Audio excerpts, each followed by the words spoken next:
Gold trusted gold buyers. మీరు తాకట్టు పెట్టిన బంగారాన్ని విడిపించి ఈ రోజు ఉన్న మార్కెట్ ధరకు కొనబడును. మీసాల గురప్ప అనే ఓ పాస్టర్ పాడిన పాట కోయారే కోయ్ కోయ్ కోయా బామారే సందమామా.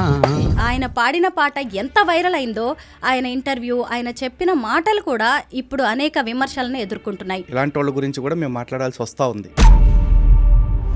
హిందూ మతం నుంచి 40,000 మంది అన్య మతంలోకి వెళ్ళడాన్ని మనం ఎలా చూడాలి? ఈ రోజున మీసాల గుర్రప్ప అనేవాడు ఒక ఐటమ్. వినేవాడు విశ్వాస అయితే చెప్పేవాడు.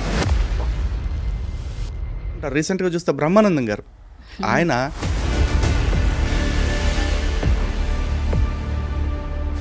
మరి హిందూ మతంలో ఉన్న పురాణాల సంగతి ఏంటి, ఇతిహాసాల సంగతి ఏంటి, మన ధర్మాన్ని ఎందుకు జీర్ణించుకోలేక ఇలాగా పక్క మతంలో వాక్యాలను విని వెళ్తున్నారంటారా? బ్రహ్మ ఎంత నీచుడు, ఎంత భయంకరుడో అర్థమైంది. అరే మీ దేవుళ్ళకి మీ దేవుళ్ళ తాండండి వెళ్ళి, ఒరే బ్రహ్మ ఇదేం పండ్రని అడగండి వెళ్ళి. రాముడికి తండ్రి భూతమా గుర్రమా? అంజనాదేవి భర్త ఎవరంటే కేసరి. వాయుపుత్రుడైనా సరే లేక శివుడి వీర్యం వల్ల రెండిట్లో ఎట్ట పుట్టినా సరే ఇది వ్యభిచారమే. ఇది అక్రమ సంబంధాల పుట్టిన పుట్టుక. వీళ్ళు ఎంత అరాచకంగా హిందూ దేవుళ్ళని నిత్యం దూషిస్తూ ఉన్నారు. అసలు వీళ్ళకున్న అర్హతలేంటి? ఇప్పుడు అలాంటి క్వశ్చన్స్ బైబిల్లో మాకు బోల్డ్ ఉన్నాయండి. యేసు అనేవాడు ఎవరికి పుట్టాడు? ఇంతమందితో తిరిగి కనిందని చెప్పబడుతున్నా మరి యేసుకు చరిత్ర పెట్టుకుని యేసుని దేవుడు అనుకుంటున్నారు. ఈ పాస్టర్లు అందరూ కూడా ఆధ్యాత్మిక హంతకులు. ఏడుకొండలవాడు కొలువై ఉన్న తిరుమలలో కూడా అన్యమత ప్రచారం జరుగుతోంది. అక్కడికి వెళ్ళి కూడా హిందువులను మతం మార్చాలి అనే ఆలోచన ఎందుకు వస్తుంది వీళ్ళకి? అశుద్ధం తినే పందికి కూడా కొన్ని లిమిటేషన్స్ ఉంటాయి. పైకి వీళ్ళందరూ ఏం చెప్తారు? వ్యభిచారం చేయరాదు అంటాడు. ఏ విచారం చేస్తున్న పాస్టర్ల లిస్ట్ ఎంత చూపిస్తాను.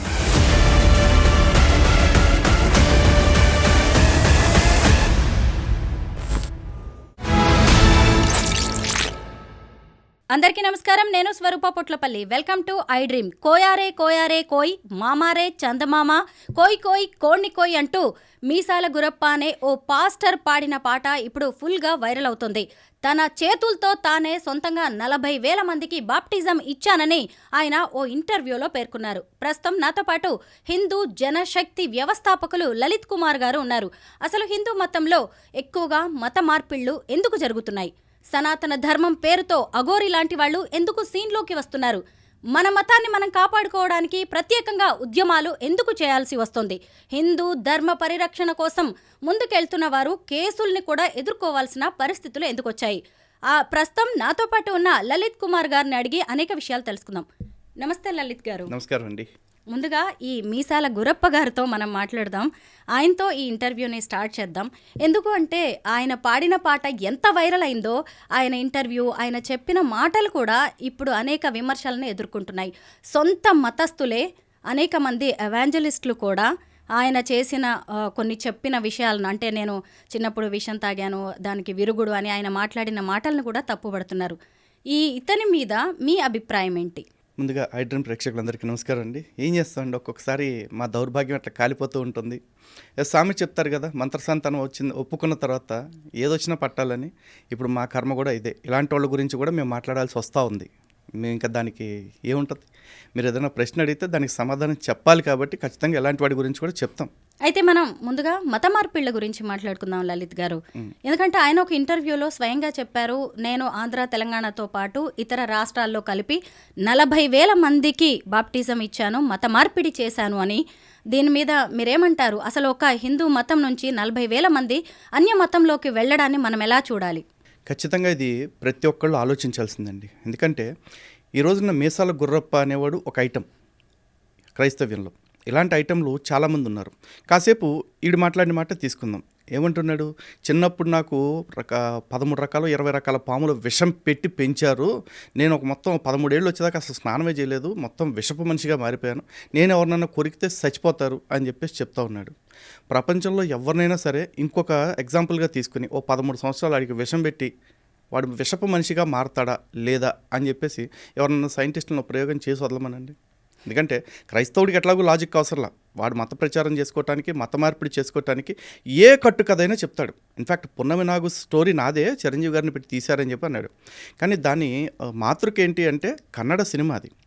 ఆ కన్నడలో వచ్చిన ఒరిజినల్ వర్షన్ని తెలుగు రైట్స్ కొనుక్కుని తెలుగులో మళ్ళీ రీమేక్ చేశారు ఆ రోజుల్లో. దాన్ని పట్టుకుని ఇది నా స్టోరీ అంటారు.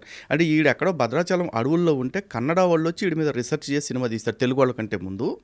ఆ తర్వాత తెలుగు వాళ్ళు రైట్స్ కొనుక్కుని తీశారు. ఎవరిని పిచ్చోని చేస్తారు? వినేవాడు విశ్వాస అయితే చెప్పేవాడు పాస్టర్ అని చెప్పి ఊరికి అనం మేము. ఇట్లాంటి కథలన్నీ చెప్తా ఉంటే నమ్మేవాళ్ళు వాళ్ళే నమ్మాలి. ఇక ఈరోజు నేను గుర్రప్ప ఏమంటున్నాడు, 13 సంవత్సరాల విషయంతో పెరిగి నేను వాళ్ళని కొరికితే చచ్చిపోతారు అని చెప్పి అంటున్నాడు.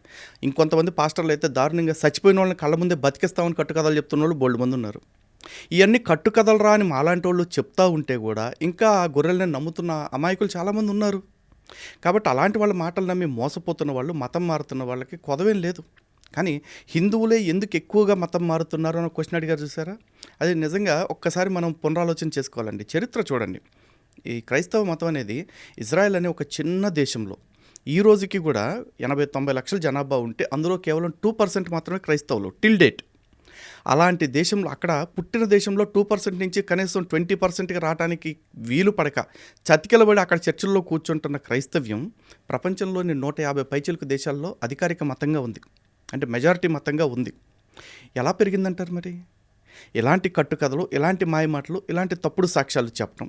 ఇది కుదరని చోట కొన్ని చోట్ల కత్తితోటి, కొన్ని చోట్ల సుత్తితోటి, అంటే బైబిల్లో ఉన్న మాటలతోటి మత మార్పిడి చేసుకుంటూ వెళ్ళారు. ఇన్ని ప్రపంచంలో 150 దేశాలు క్రైస్తవ్యంలోకి మారిపోయిన తర్వాత ఈ రోజుకి కూడా భారతదేశంలో హిందుత్వమే ఇంకా మెజారిటీగా ఉంది. అంటే ఇక్కడ హిందువుల్లో ఆధ్యాత్మిక మూలాలు ఎంత స్ట్రాంగ్గా ఉన్నాయి, హిందుత్వం పట్ల ఎంత బలమైన విశ్వాసం ఉందో ఆలోచించండి. ఇక్కడే చాలా తక్కువగా మత మార్పులు ఉన్నాయి. అందుకే వీళ్ళు గత 200 సంవత్సరాల నుంచి పాటించిన పద్ధతులు ఏవైతే ఉన్నాయో అవన్నీ పక్కన పెట్టి ఇప్పుడు కొత్త ట్రెండ్లోకి వచ్చారు ఈ 70 ఏళ్ళ నుంచి. అదేంటి? ప్రభుత్వాలని, ప్రభుత్వాధినేతల్ని గుప్పెట్లో పెట్టుకొని, అది రాష్ట్రంలో కావచ్చు, కేంద్రంలో కావచ్చు, పెట్టుకొని పాఠ్యాంశాల ద్వారా హిందుత్వం పట్ల విషం కక్కేలా చేయటం. ఇంకా కొన్ని ప్రజా సంఘాల ముసుగులో ఉండే దగా సంఘాలు చాలా ఉన్నాయి. వాళ్ళు రకరకాల నినాదాలతో వస్తారు. ఒకడు చోటా భీమ్ అంటాడు, ఇంకోటి ఏదో మీమ్ అంటాడు. వస్తాడు, వచ్చి వాళ్ళు ఏం చేస్తారు, సనాతన ధర్మంలో కుల వివక్ష ఉంది, సనాతన ధర్మంలో స్త్రీల పట్ల వివక్ష ఉంది అని చెప్పేసి మాట్లాడతాడు.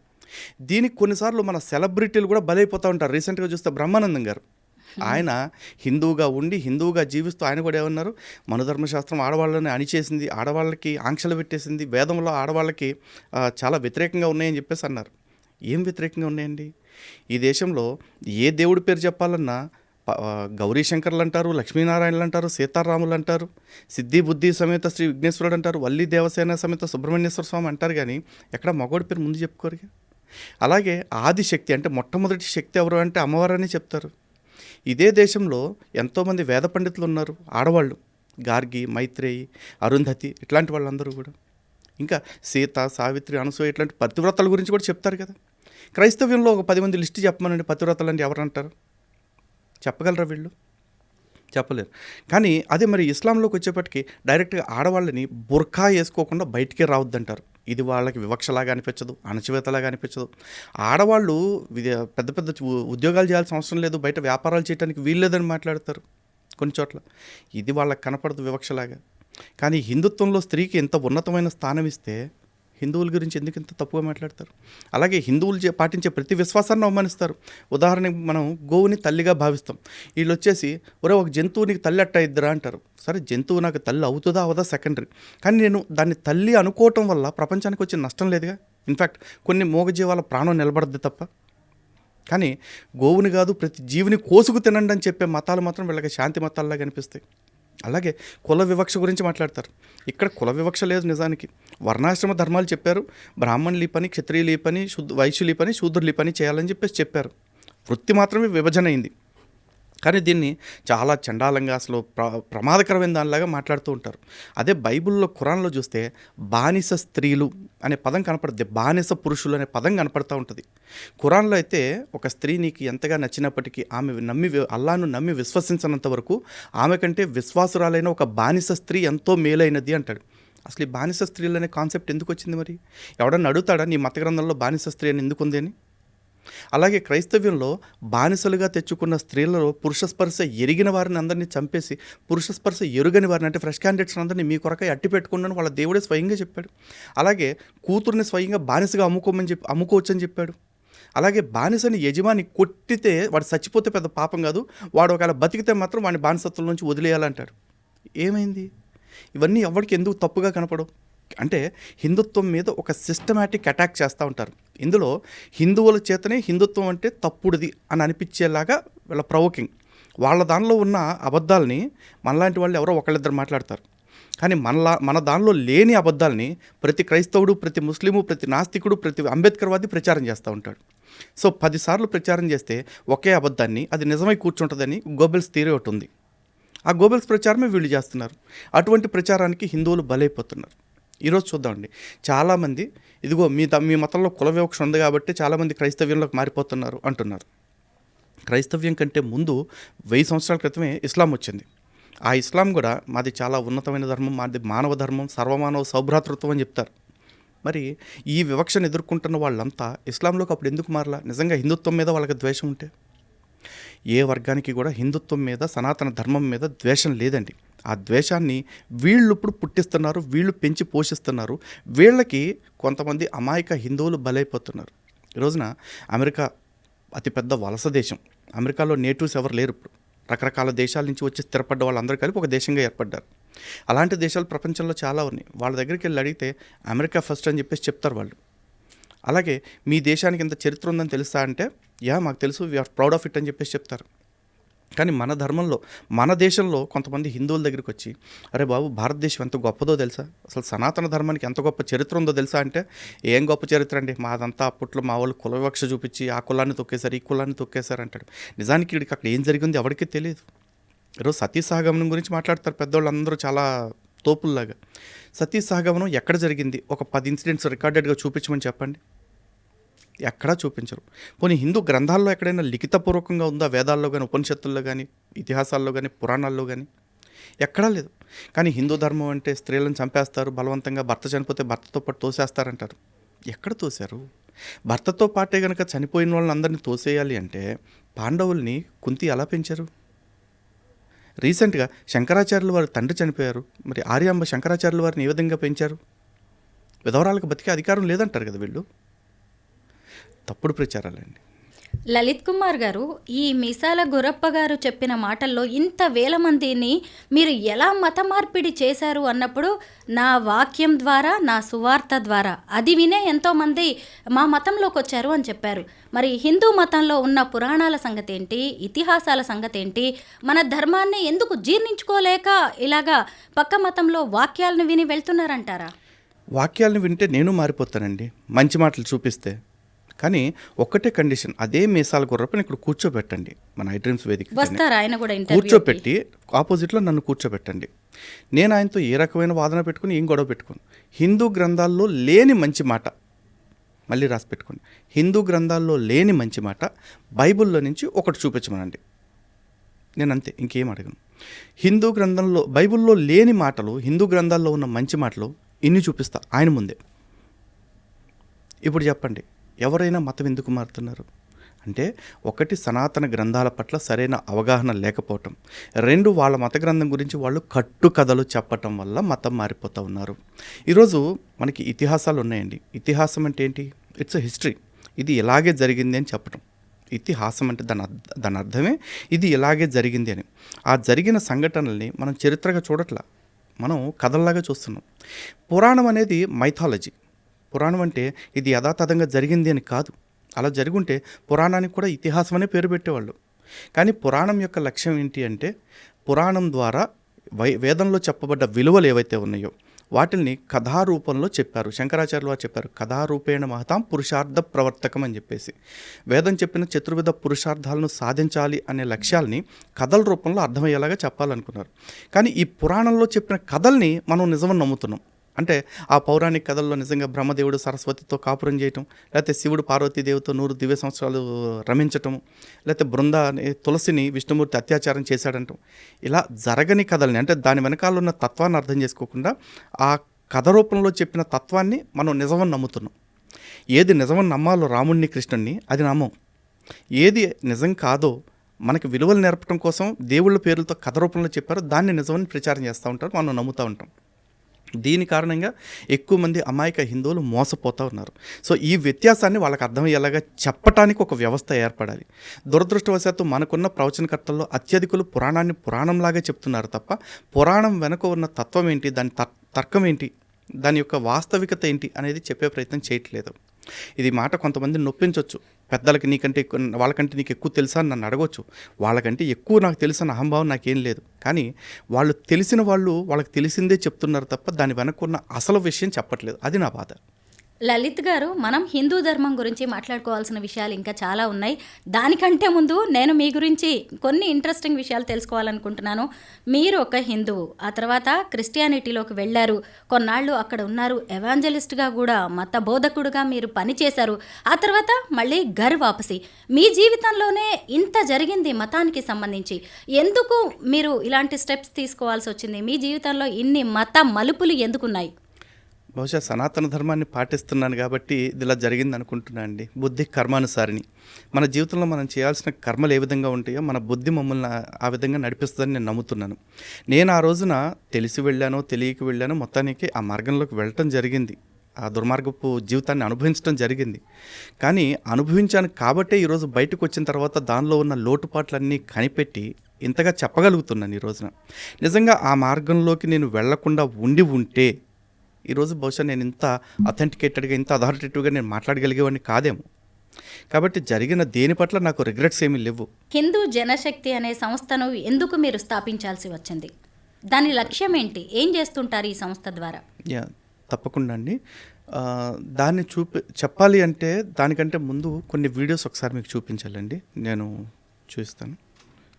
బ్రహ్మ ఎంత నీచుడు, ఎంత భయంకరుడో అర్థమైంది. అరే మీ దేవుళ్ళకి మీకు సిగ్గు, లజ్జ, మానం, మర్యాద, నీతి, న్యాయం ఏమి ఉండదా? ముందు మీ దేవుళ్ళ తన్నండి వెళ్ళి, ఒరే బ్రహ్మ ఇదేం పండ్రు అని అడగండి వెళ్ళి. మీ అందరూ బాగా తెలుసు, శివరాత్రి శివుడు అమ్మాయిలు ఎత్తుకెళ్ళిపోయి రాత్రంతా హానీమూన్ చేస్తున్న రోజని. శివుడు అమ్మాయిలు ఎత్తుకెళ్ళిపోయి రాత్రంతా హానీమూన్ చేస్తున్న రోజని. ఆ జాగ్రత్త చూడండి, శివరాత్రి అంటే శివుడు అమ్మాయిలను ఎత్తుకెళ్ళిపోయి హనీమూన్ చేసుకున్న రోజు అంట. ఈ బతుకులు. దశరథుడికి పుడితే సూర్య వంశస్థుడు అవుతాడు రాముడు, లక్ష్మణుడు, ఇంకా మిగిలిన ఇద్దరు తమ్ముళ్ళు.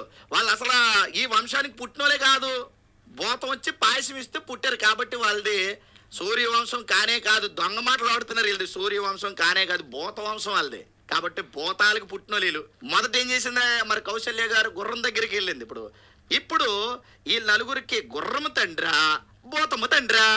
ఆలోచించండి ఒకసారి, ఎంత బాగుందో. వాళ్ళ గ్రంథాలే చెప్పే. ఇప్పుడు చెప్పండి, రాముడికి తండ్రి భూతమా గుర్రమా?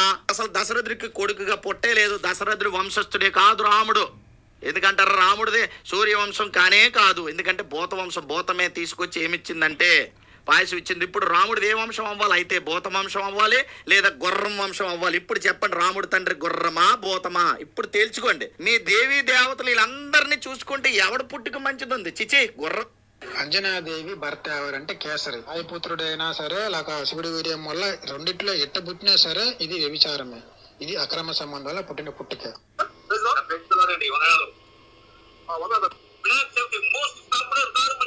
వినాయకుడు అందరూ నమ్ముతారు, హిందువులందరూ.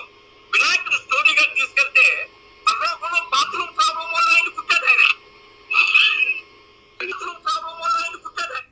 పరలోకంలో బాత్రూమ్ ప్రాబ్లం అంటే వీళ్ళు ఎంత అరాచకంగా హిందూ దేవుళ్ళని నిత్యం దూషిస్తూ ఉన్నారు. అసలు వీళ్ళకున్న అర్హతలేంటి? హిందూ దేవుళ్ళని, హిందూ ధర్మాన్ని. ఇందాక వాడు అంటున్నాడు కదా, రాముడు దశరథుడికి పుట్టలేదని. ఇప్పుడు అలాంటి క్వశ్చన్స్ బైబిల్లో మాకు బోల్డ్ ఉన్నాయండి. యేసు అనేవాడు ఎవరికి పుట్టాడు?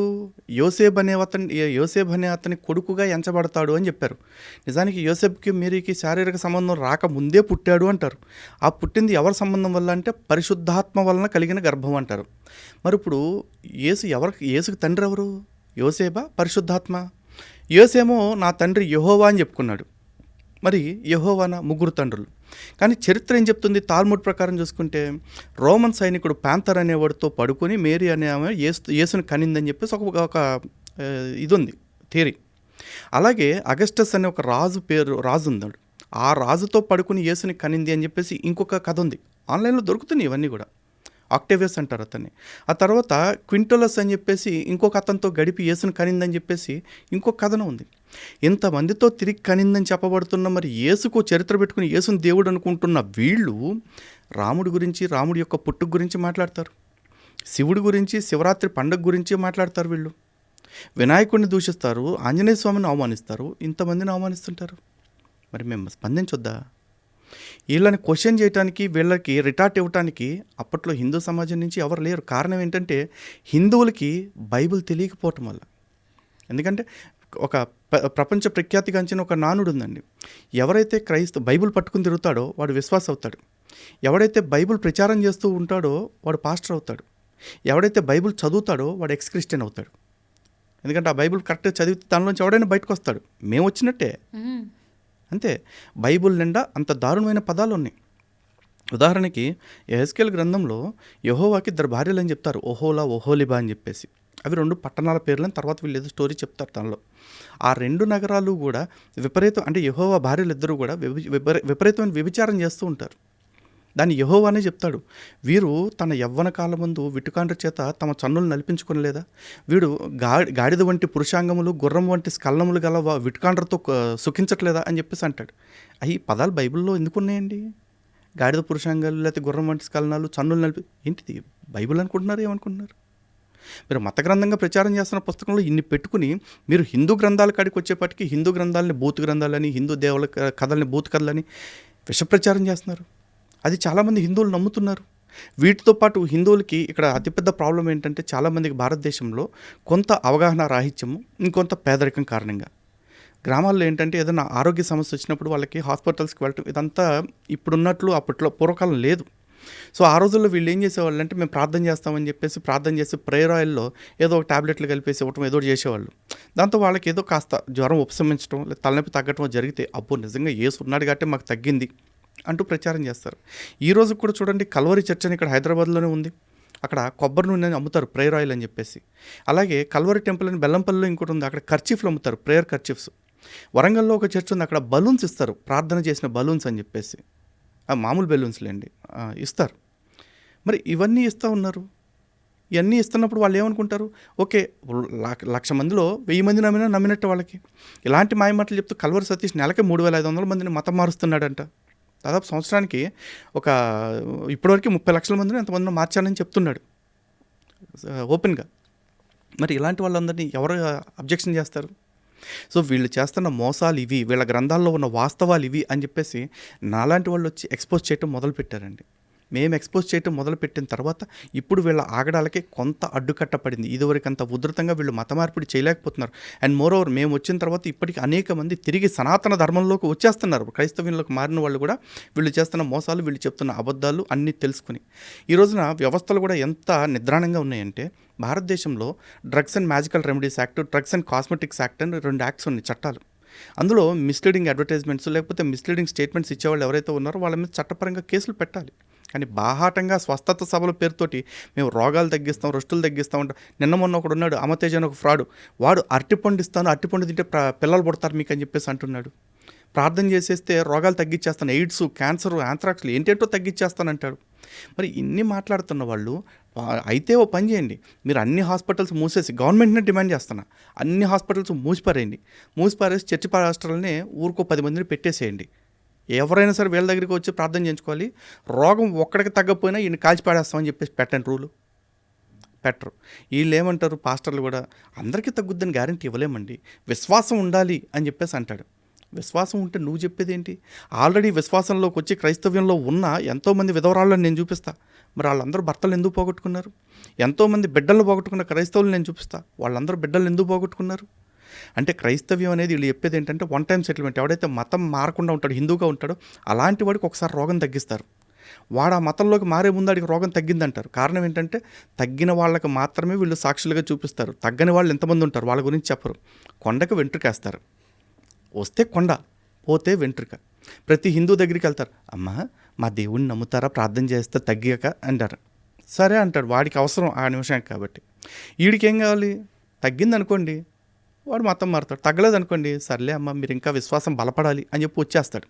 గాలికి పోయే పిండి కృష్ణార్పణ ఒక సామెత ఉంది చూసారా, సేమ్ అంతే. వీళ్ళకి ఏదో ప్రార్థన చేస్తాడు, చీకట్లో బాణం వేస్తాడు, తగిలితే తగిలింది, లేకపోతే పోయింది, నష్టమైతే లేదుగా వాడికి.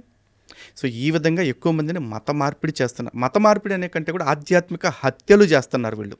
ఈ పాస్టర్లు అందరూ కూడా ఆధ్యాత్మిక హంతకులు. లలిత్ కుమార్ గారు, మీరు ఎవాంజలిస్ట్గా ఎంతోమందికి సాక్ష్యం చెప్పారు, సువార్త చెప్పారు. ఇలా మీరు ఇది కరెక్ట్ కాదు, నేను చేయాల్సిన పని ఇది కాదు అని చెప్పి మీకు మీరు సెల్ఫ్ రివ్యూ చేసుకునే సంఘటన ఏదైనా ఉందా? ఎందుకు మళ్ళీ మీరు వెనక్కి రావాలి అనుకున్నారు? యాక్చువల్లీ నేను క్రిస్టియానిటీకి వెళుతున్న విషయం నాకే తెలియదండి. యవ్వన చాపల్యం అంటారు కదా, ఇంచుమించు అట్లాంటిది. ఎందుకంటే 9 ఏళ్ళు ఎలా ఉండగలిగారు ఆ మతంలో? బాగుంది, సౌకర్యంగా ఉంది, అన్నీ అందుతున్నాయి. అంటే ఎలా అంటే సౌకర్యం అంటే? సౌకర్యంగా అంటే ఇప్పుడు బహుశా ఇప్పుడు చెప్తే నా మీద ఒపీనియన్స్ మారిపోతాయి. క్రిస్టియానిటీలో అందరు పాస్టర్లు ఏ విధంగా ఎంజాయ్ చేస్తున్నారు, నేను అట్లాగే ఎంజాయ్ చేశాను. ఎలా ఎంజాయ్ చేస్తారు పాస్టర్స్? అయ్యాడ వాళ్ళకి తెలుసులేండి. ఇప్పుడు మళ్ళీ చెప్తే నీకు ఏమైనా సాక్ష్యాలు ఉన్నాయి అంటారు, మళ్ళీ మనోభావాలు దెబ్బతింటే అంటారు కదా. చెప్తున్నా కదా, ఎంజాయ్మెంట్ ఏంటి చెప్తున్నాగా, నా మీద ఒపీనియన్ నేను పోగొట్టుకోలేను కాబట్టి చెప్పలేను ఇప్పుడు అవన్నీ కూడా. బట్ సీరియస్లీ ఒకటి చెప్తానండి, నేనైతే ఖచ్చితంగా దాని నుంచి బయటకు రావడానికి కారణం ఏంటంటే, నేను ఏ విధంగా క్రైస్తవుడిగా మారాను అంటానికి నాకు స్టోరీ రాసుకున్నాను. అది నిజంగా నా జీవితంలో జరగల, కానీ తప్పుడు సాక్ష్యం చెప్పుకుంటూ చాలాసార్లు నేను మతం ఈ కారణంగా మారాను అది ఇదని చెప్తూ తిరిగా. ఇన్ఫ్యాక్ట్ ఇంకొక విషయం ఏంటంటే, నాతో పాటు ఎవరైతే కూడా వచ్చేవాళ్ళు ఉన్నారో వాళ్ళందరూ కూడా సాక్ష్యాలు చెప్పేవాళ్ళు. అందరం కూడా మేము సరదాగా కూర్చొని నవ్వుకునేవాళ్ళం. ఎరా నీ జీవితంలో ఇట్లా జరిగిందా అంటే, ఊరిక బాబాయ్ ఏదో చెప్తాం వేదిక ఎక్కినప్పుడు అట్లా అనేవాళ్ళు. చాలామంది క్రైస్తవులు చెప్పే సాక్ష్యాలన్నీ కూడా సొల్లే, వాళ్ళ జీవితంలో జరగవు. ఇంకోటి ఏంటంటే, వీళ్ళందరిలో కొంతమంది ఎవరైతే నిజంగా జరిగిపోయింది అద్భుతాలు అనుకుంటారో వాళ్ళందరికీ కూడా కొన్ని మానసిక సమస్యలు ఉంటాయండి. గాడ్ కాంప్లెక్స్ కావచ్చు, స్కిజోఫ్రీనియా కావచ్చు, ఇట్లాంటివన్నీ కూడా. ఆ మానసిక సమస్యల కారణంగా వాళ్ళకి ఎట్లా ఉంటుంది అంటే, ఏదో మాకు నిజంగా అద్భుతం జరిగింది అని చెప్పేసి అనుకుంటూ ఉంటారు. నిజానికి అదొక రుగ్మత. మిగతా వాళ్ళందరూ కూడా రుగ్మత కాదు, అబద్ధపు సాక్ష్యాలు ఇస్తూ ఉంటారు. ఆ సాక్ష్యంలో హిందువులను మతం మార్చాలంటే 2 పాయింట్స్. ఒకటి, ఈ దేవుడి మీద అపరిమితమైన విశ్వాసం కల్పించాలి, ఇతన్ని నమ్ముకుంటే రోగాలు తగ్గిపోతాయి, ఐశ్వర్యం వచ్చేస్తుంది అన్నీ అని చెప్పేసి. అలాగే హిందూ దేవుళ్ళు నమ్ముకున్న తర్వాతే మాకు కష్టాలు వచ్చినాయి అని చెప్పి నిరూపించేలాగా హిందూ దేవుళ్ళకి అగెనిస్ట్గా కొన్ని మాటలు చెప్పాలి. కానీ బుర్ర పెట్టి ఆలోచిస్తే ప్రతి భారతీయుడికి అర్థమవ్వాల్సింది ఏంటంటే, కొన్ని లక్షల సంవత్సరాలుగా, కొన్ని తరాలుగా భారతదేశంలో అదే దేవుళ్ళు నమ్ముతున్నారు కదా, మరి వాళ్ళందరూ అద్భుతంగా ఉన్నారు కదా. భారతదేశం ప్రపంచానికి పూజగదిగా నిలిచింది కదా, అన్నపూర్ణగా ఉంది కదా, రత్నగర్భగా ఉంది కదా. మరి ఈ దేశం ఇంత దేదీప్యమానంగా ఎలా ఉంది? అంతా కలిపితే యేసు అనేవాడు వచ్చింది 2000 సంవత్సరాల క్రితమే. ఒకవేళ వచ్చాడు అనుకుంటే, నా దృష్టిలో అయితే యేసు అనేవాడు పుట్టల, అసలు చరిత్రలో యేసు అనేది పెద్ద అబద్ధం. కానీ యేసు అనేవాడు పుట్టాడు అనుకుంటే కనుక 2000 సంవత్సరాల క్రితం. మరి 2000 సంవత్సరాల క్రితం ప్రపంచానికి ఏ కష్టం లేదే, బ్రహ్మాండంగా ఉంది కదండి. ఇన్ఫ్యాక్ట్ 2000 సంవత్సరాల క్రితమే భారతదేశంలో అద్భుతమైన చరిత్ర ఉంది, అద్భుతమైన వారసత్వ సంపద ఉంది, ఎన్నో కళాఖండాలు ఉన్నాయి ఈ దేశంలో. ఈ దేశంలో రామాయణ భారతాలు ఉన్నాయి, భారత భాగవతాలు ఉన్నాయి. మరి వీటన్నిటిలో యేసు అనే పాత్ర ఎక్కడా లేదు కదా. అయినా కూడా అద్భుతంగా విలువలు నేర్చుకున్నాం. ఈ దేశంలో పతివ్రతలు ఉన్నారు, సీత, సావిత్రి, అనసూయ, అరుంధతి లాంటి పేర్లు చెప్పుకుంటూ వెళ్తే లక్షల్లో ఉంటారు. అలాగే బాలభక్తులు ఉన్నారు, నచికేతుడు కావచ్చు, ప్రహ్లాదుడు కావచ్చు, ధ్రువుడు కావచ్చు, ఉత్తానపాదుడు కావచ్చు, వీళ్ళందరూ కూడా ధ్రువుడు కావచ్చు, మార్కండేయుడు కావచ్చు, వీళ్ళందరూ కూడా చిన్న వయసులోనే జ్ఞానం లేని వాళ్ళు ఉన్నారు. బోల్డ్ అంతమంది ఋషులు ఉన్నారు, వశిష్ఠుడు, వ్యాసుడు, అంగీరసుడు, గౌతముడు, విశ్వామిత్రుడు. వీళ్ళెవరికి యేసు అనే పేరు కూడా తెలియదు, బైబిల్ ముఖం కూడా తెలియదు. వీళ్ళందరికీ జ్ఞానం ఎక్కడి నుంచి వచ్చింది మరి? లలిత్ గారు, చాలామంది సినీ స్టార్స్ కూడా హిందూ మతాన్ని వదిలేస్తూ ఉన్నారు. ఫర్ ఎగ్జాంపుల్ మనం కొంతమందిని మాట్లాడుకోవచ్చు. ముఖ్యంగా జయసుధ గారు, ఆ తర్వాత దివ్యవాణి గారు కావచ్చు, నగ్మ, అలాగే ఆనంద్ హీరో రాజా గారు, ఆయనైతే ఇంకా పాస్టర్. ఇలా ఎందుకంటే జనం ఫాలో అవుతూ ఉంటారు సినీ స్టార్స్ని, వాళ్ళని ఒక ఐకాన్స్గా చూస్తారు. మతం విషయంలో కూడా ఇలా సినిమా వాళ్ళ ఎఫెక్ట్ ఉంటుందంటారా? నేను ఉంటుందని అయితే నేను అనుకోవట్లేదండి. ఉంటుందన్న ఆశతోటి వాళ్ళు తీసుకొస్తూ ఉంటారు. నిజంగా వీళ్ళందరూ కూడా ఇప్పుడు మీరు చెప్పిన పేర్లు ఎవరైతే ఉన్నారో వాళ్ళందరూ అన్నం తింటుంటే, రోజులో ఒక్క పూటైనా అన్నం తింటుంటే, అంటే విసర్జించిన అశుద్ధాన్ని కాకుండా అన్నమే తింటున్నామని నమ్మితే, బైబిల్ ప్రచారకుల వీడియోలు నేను చూపిస్తాను. అసలు సినిమా చూడటం అనేది సాతాను క్రియ, సినిమాలు చూడటానికి వీల్లేదు అని చెప్పి అంటారు. మరి ఆ సిగ్గు లేకుండా అట్లాంటి మాటలు చెప్తున్న పాస్టర్ని అడుగుతున్నా, ఒరే నువ్వు ఇన్ని సోదికథలు చెప్పావు కదా, మరి ఈ సినిమా నటుల దగ్గరికి వెళ్ళి ఏ రోజైనా సినిమాల్లో చూడటం తప్పు కదమ్మా, సినిమాల్లో యాక్ట్ చేయడం దానికంటే పెద్ద తప్పు, మీరు యాక్ట్ చేస్తేనే కదా చూసేవాళ్ళు చూస్తారు, కాబట్టి ఫస్ట్ మీరు నటన మానేయండి అని వాళ్ళకి చెప్తారా? చెప్పరు. సిగ్గు లేకుండా అసలు నిజంగా మేము అన్నం తింటున్నాం అనే జ్ఞానమే లేకుండా అలాంటి వాళ్ళని తీసుకొచ్చి మళ్ళీ సాక్ష్యాలు చెప్పిస్తూ ఉంటారు. ఇలా సాక్ష్యాలు చెప్పే వాళ్ళందరి గురించి ఒకటే మాట చెప్తున్నా, సినిమా యాక్టర్లు అంటే కొంచెం సెలబ్రిటీలు అంటారు కదా, సెలబ్రిటీలు అంటే ఎక్కువ మందికి తెలిసిన వాళ్ళు, లేదా అందరికీ తెలిసిన వాళ్ళు, అంతేగాని అన్నీ తెలిసిన వాళ్ళు కాదు వాళ్ళు. ఏమి వాళ్ళు మతం మారినంత మాత్రాన మనం మారాల్సిన ఏం లేదు. వాడు కాలు కోసుకున్నాడని మనం కంఠం కోసుకోవాల్సిన అవసరం అంతకంటే లేదు. దివ్యవాణి మారారు, జయసుధ మారారు, లేకపోతే ఇంకెవడో మారాడు, గోచిగడికి మారాడు, గన్నయ్యగడి మారాడు అంటే మారుతారు. ఎవడ ప్రాబ్లమ్స్ ఆడికి. మోసపోవటానికి ఏమైనా పారామీటర్స్ ఉంటాయా అండి? వీడు మోసపోవాలి, వీడు మోసపోకూడదని చెప్పేసి వాళ్ళు మోసపోయి ఉండొచ్చు, లేదా బహుశా వాళ్ళ ప్రలోభపడి ఉండొచ్చు, దేనైనా అవసరాలకి ఆశపడి ఉండొచ్చు. అరే ఈ మతంలోకి పోతే నాకు ఇన్ని డబ్బులు వస్తాయని నమ్ముండొచ్చు. అక్కడ సుఖపడుతున్నారేమో, ఎవరికి తెలుసు? తెలియదు కదా. వాళ్ళు మారారు కాబట్టి ఇంకెవరో మారతారని నేనైతే అనుకోవట్లేదండి.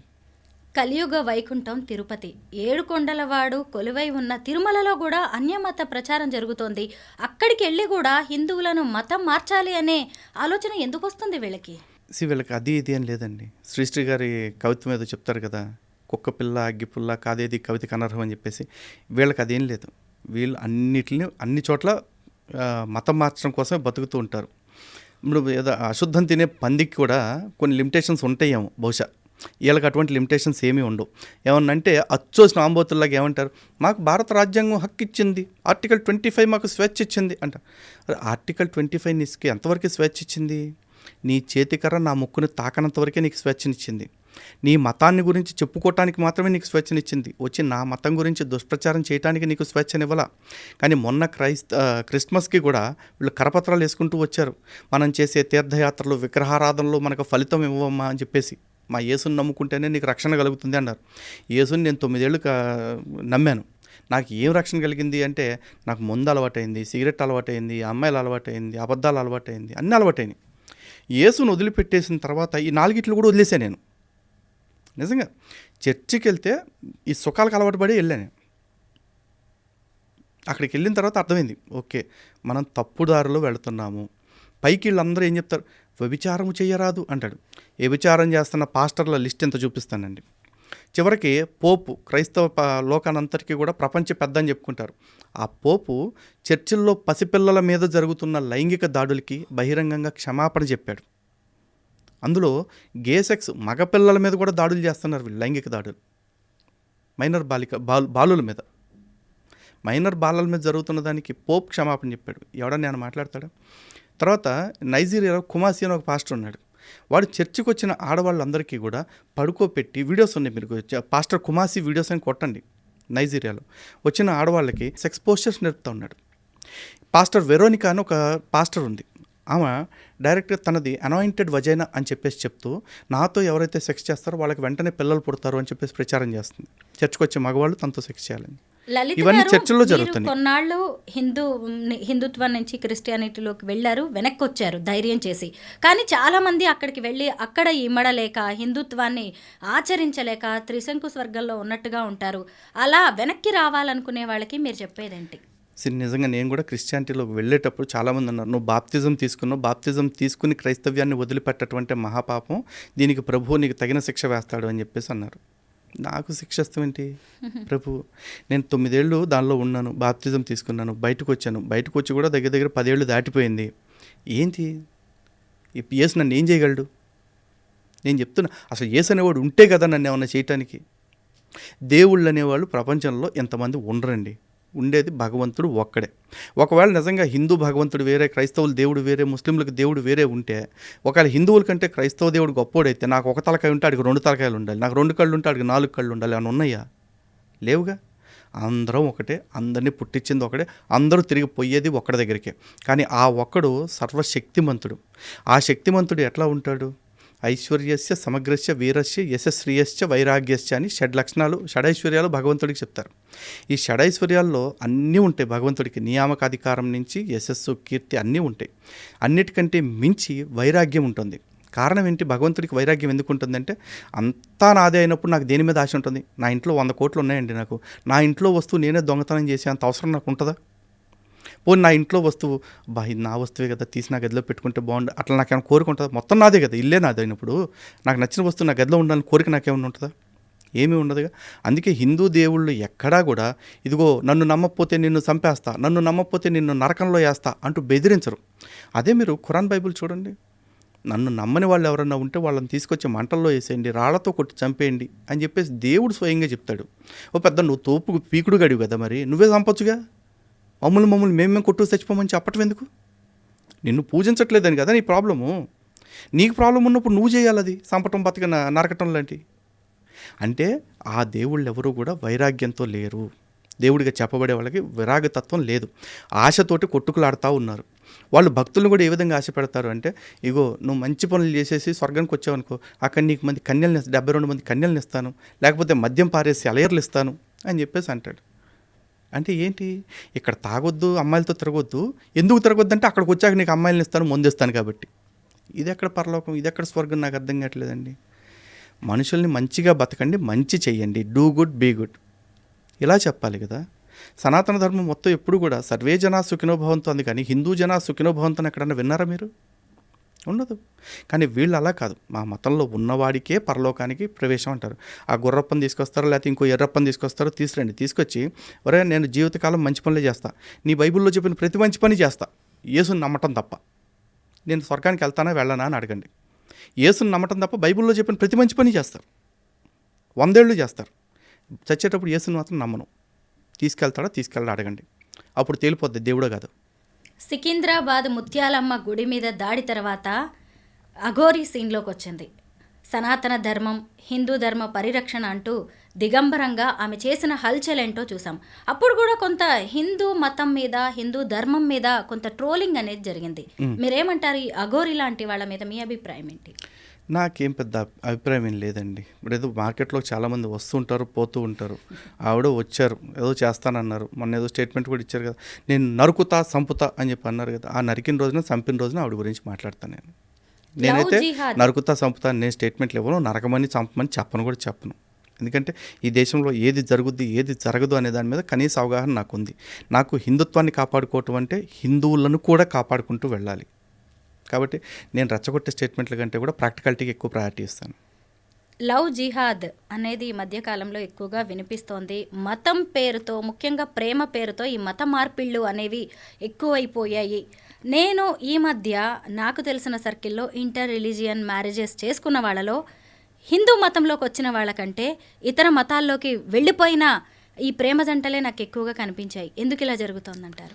మీరు అన్నారు కదండి లవ్ జిహాద్ ఈ మధ్య ఎక్కువగా వినిపిస్తున్న మాట అని. కాదండి, ఎక్కువగా జరుగుతున్న సంఘటనలు అవి. ఎక్కువ వినిపించడం మాత్రమే కాదు, జరుగుతున్నవే వినిపిస్తున్నాం. కాకపోతే చాలామంది ఏమంటారంటే లవ్ జిహాద్ టాపిక్ వచ్చినప్పుడు ప్రేమకు మతం ఏంటండి అని చెప్పేసి అంటారు. మేము కూడా అదే అంటున్నాం, ప్రేమకు మతం లేదు, కానీ పెళ్ళికి మతం కావాల్సి వస్తుంది వాళ్ళకి. కారణం ఏంటంటే ఖురాన్లోనే చాప్టర్ 2 వర్స్ 226లో చాలా క్లియర్గా చెప్తున్నారు, ఒక అవిశ్వాసురాలైన స్త్రీ నీకు ఎంతగా నచ్చినప్పటికీ ఆమె విశ్వసించి అల్లా మార్గంలోకి రానంత వరకు ఆమె కంటే విశ్వాసురాలైన ఒక బానిస స్త్రీ ఎంతో మేలైనది అని చెప్పేసి చెప్తాడు. అంటే నీకు ఎంత నచ్చినా సరే అమ్మాయి అల్లాని నమ్మనంత వరకు నీకు అమ్మాయి తగిన అమ్మాయి కాదు, నువ్వు చేసుకోవటానికి వీలు లేదు, స్పష్టంగా చెప్తుంది. వాళ్ళ మత గ్రంథం చెప్తుంది. వాళ్ళు అదే పని చేస్తున్నారు. అమ్మాయిల్ని ప్రేమించేటప్పుడు మనం అంతా ఒకటే, నువ్వు నేను సమానం, బొంగు బోషాను అన్నీ చెప్తారు. అయిపోయిన తర్వాత ఏముంటుందంటే పెళ్ళి చేసుకోవాలంటే మాకు ఈ క్లాజ్ ఉంది అంటారు.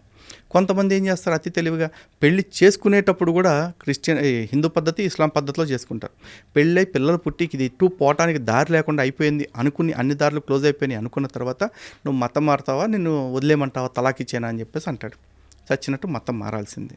అక్కడతో ఆపుతారా అంటే వాళ్ళతో ఆగట్లా. వాళ్ళ బంధువులు వాళ్ళను కూడా ఈ అమ్మాయిని చిత్రహింసలు పెట్టి వాళ్ళను కూడా మత మార్పిడి చేసే ప్రయత్నాలు చేస్తూ ఉంటారు. రొటీన్ కోర్సు జరిగిపోతూ ఉంది. కానీ మన చుట్టుపక్కల కళ్ళు మూసుకుని పాలు తాగుతున్న పిల్లలు ఎంతోమంది ఉన్నారు. వాళ్ళని మనం మేధావులు అంటాం.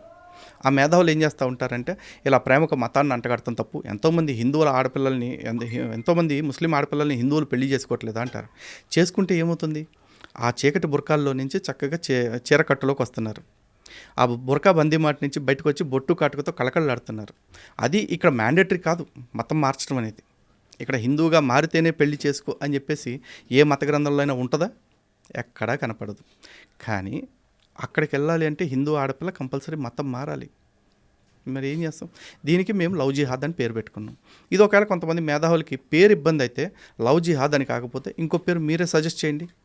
కానీ ప్రేమ పేరుతోటి మత మార్పిడి జరుగుతుందా లేదా అది దాన్ని ఒప్పుకోవటానికి సిద్ధపడండి ఫస్ట్. అంతేగాని ఏదో హిపోక్రసీ ఏదో సెలెక్టివ్ సింపతిలు మా దగ్గర చూపించొద్దు. ఎందుకంటే మీరు కళ్ళు మూసుకుని పాలు తాగుతున్నారు, మేము కళ్ళు తెరిచి ప్రపంచాన్ని చూస్తున్నాం, వాస్తవాలను చూస్తున్నాం. మనం చిన్నప్పటి నుంచి కూడా పరమత సహనం పాటించాలి. మత స్వేచ్ఛ అదొక హక్కు అని కూడా చదువుకున్నాం. అలాగే సర్వమత సమ్మేళనం, సర్వ విశ్వాసాలు, ఆచారాల సమ్మేళనమే భారతదేశం, హిందుత్వం అని కూడా చదువుకున్నాం.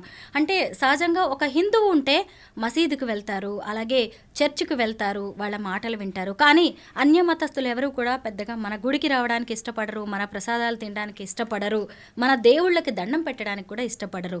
అంటే హిందూ అనే వ్యక్తి ఇంత లిబరల్గా ఉండడం వల్లే ఇలా హిందుత్వం మీద దాడి జరుగుతుంది అంటారా? ప్రాబ్లం ఏంటంటేనండి, చెప్పే విధానంలో తేడా రావటం వల్ల కమ్యూనికేషన్ ఎక్కడో మిస్ అయింది. ఇప్పుడు మాతృవత్ పరధారేషు అంటారు, అంటే ప్రతి స్త్రీని తల్లిగా భావించు అని చెప్పేసి చెప్తారు. అదేమన్నా పెద్ద దోషమా? లేదు కదా. సరే, తల్లిని ఎట్లా గౌరవిస్తున్నామో మిగతా తల్లులను కూడా అట్లా, మిగతా వాళ్ళని కూడా అదే తల్లి భావంతో గౌరవించి అన్నారు. కానీ స్త్రీనే కదా అని చెప్పేసి నా పెళ్ళాన్ని ఎట్లా చూస్తున్నానో మిగతా వాళ్ళ పెళ్ళాలను కూడా నా పెళ్ళాలాగా చూస్తానంటే దరిద్రంగా ఉందా? అంటే మత స్వేచ్ఛ లేకపోతే మతాల యొక్క సమానత్వం ఎంతవరకు పాటించాలో అంతవరకు పాటించాలండి. ఇప్పుడు పక్క మతాల వాడు మన గౌరవిస్తున్నాడు అనుకోండి, ఒక ముస్లిం నా గుడిని ఎంత గౌరవిస్తాడో నేను అతని మసీద్ని అంత గౌరవిస్తా. ఒక ముస్లిం నా దేవుడిని ఎంత గౌరవిస్తున్నాడో నేను వాళ్ళ దేవుడిని అంతే గౌరవిస్తా. ఒక ముస్లిం నా ఆచారాన్ని ఎంత గౌరవిస్తున్నాడో నేను అతని ఆచారాన్ని అంతే గౌరవిస్తా. కానీ నా ఆచారాన్ని, నా దేవుడిని, నా దేవాలయాన్ని పదే పదే కించపరుస్తూ నువ్వు మాత్రం నా మతాన్ని గౌరవించు అంటే నేను గౌరవించను. కానీ నువ్వు నా దేవుణ్ణి తిడుతూ తిరిగి నేను నీ దేవుణ్ణి తిట్టినప్పుడు మాత్రం సర్తన్ సే జుదాన్ని పేక్ కోసేస్తానంటే కోసేయి. ఈ దేశంలో అవమానంతో బతకటం కంటే ఆత్మగౌరవంతో చచ్చిపోవటం నాకు సుఖం అనిపిస్తుంది. Thank you so much Lalit గారు. హిందూ మత పరిరక్షణకు మీలాంటి వాళ్ళు ముందుకు వెళ్తున్న తీరు ఎంతో అభినందనీయం. Thank you so much. ధన్యవాదాలు.